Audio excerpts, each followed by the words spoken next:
ঢাকায় চলচ্চিত্রের জনপ্রিয় অভিনেত্রী নুসরাত ফারিয়া এবার আইনি ঝামেলায় জড়ালেন। রোববার সকালে থাইল্যান্ড যাওয়ার সময় ঢাকার হজরত শাহজালাল আন্তর্জাতিক বিমানবন্দরে ইমিগ্রেশন পুলিশের হাতে গ্রেপ্তার হন তিনি।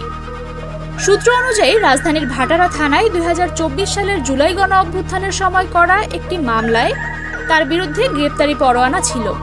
অভিযোগটা ছিল হত্যা চেষ্টার।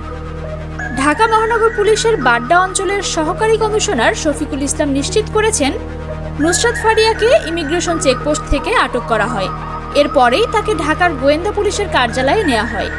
এই বিষয়ে ভাটারা থানার ওসি মাঝারুল ইসলাম বলেন, নুসরাত ফারিয়াকে এখনও গ্রেপ্তার দেখানো হয়নি। তার বিরুদ্ধে অন্য কোনো মামলা রয়েছে কিনা তা যাচাই করা হচ্ছে। এরপর সিদ্ধান্ত নেওয়া হবে কোন মামলায় তাকে গ্রেপ্তার দেখানো হবে।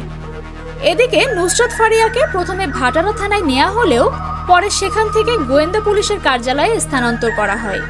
পুলিশ সূত্র জানিয়েছে, তাকে বর্তমানে ডিবির হেফাজতে রাখা হয়েছে।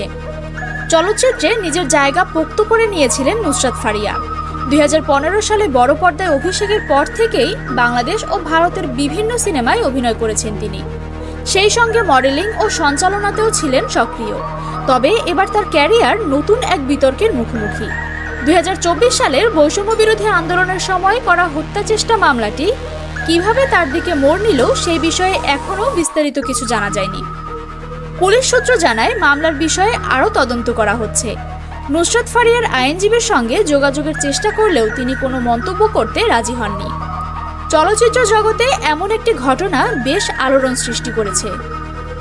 অনেকে সামাজিক যোগাযোগ মাধ্যমে বিষয়টি নিয়ে প্রতিক্রিয়া জানাচ্ছেন। নুসরাত ফারিয়ার সাম্প্রতিক গ্রেপ্তারের ঘটনা তার ক্যারিয়ারের উপর কতটা প্রভাব ফেলবে সেটাই এখন দেখার বিষয়। বিনোদনমূলক সকল ভিডিও সবার আগে পেতে এখনই সাবস্ক্রাইব করুন নবযুগ টিভি এন্টারটেইনমেন্ট।